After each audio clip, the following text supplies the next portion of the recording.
അന്ന് +2 കഴിഞ്ഞ സമയത്ത് തയ്യലിന് പോയാൽ മതി എന്ന് പറഞ്ഞപ്പോൾ അന്ന് കേട്ടില്ല. അന്ന് എഞ്ചിനീയറിംഗിന് പോകണമെന്ന് പറഞ്ഞ് മോങ്ങി. എന്നിട്ടാ എഞ്ചിനീയറിംഗിന് കൊണ്ടുപോയി തള്ളിയത്. അന്ന് തയ്യലിന് പോയിരുന്നെങ്കിൽ ഇപ്പൊ വല്ല ട്രൗസർ കയറിയത് തുന്നായിരുന്നു, അല്ലെങ്കിൽ തലയുടെ കവർ തുന്നായിരുന്നു ഇല്ലേ? എന്റെ അച്ഛ തയ്ക്കണമെങ്കിൽ എഞ്ചിനീയറിംഗ് പാസ്സായാലും ചെയ്യാം.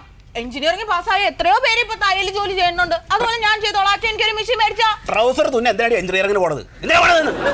ആ മാനേജറുടെ കാലും നക്കി തുടച്ച് 1.5 ലക്ഷം രൂപ ഉണ്ടാക്കിയിട്ട് അയാൾക്ക് കൊണ്ടുപോയി കൊടുത്തിട്ട് നീങ്ങോട്ട് ഒരു അവസാനം 100-ൽ 3 മാർക്ക് വാങ്ങി വന്നിരിക്കണവള്.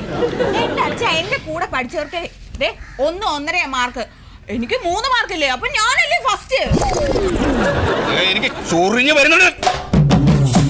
അച്ഛൻ ചൊറിഞ്ഞു വരുമൊന്നും വേണ്ട. റീവാലുവേഷന് കൊടുത്താലേ ചിലപ്പോ എനിക്ക് ഫസ്റ്റ് ക്ലാസ് എങ്കിലും കിട്ടും. എന്തിനോട്? അതായത് എന്റെ മാർക്ക് പുനഃപരിശോധനയ്ക്ക് കൊടുത്താൽ മതി. എടി 3 മാസം ഗർഭിണിയാണെന്ന് ഒരു ഡോക്ടർ പറഞ്ഞിട്ട് വേറൊരു ഡോക്ടർക്ക് പൈസ കൊടുത്താൽ 9 മാസം എന്ന് പറഞ്ഞാൽ എഴുതി തരുമോ? എന്റെ അച്ഛ അങ്ങനെ സംഭവിച്ചിട്ടുണ്ട്.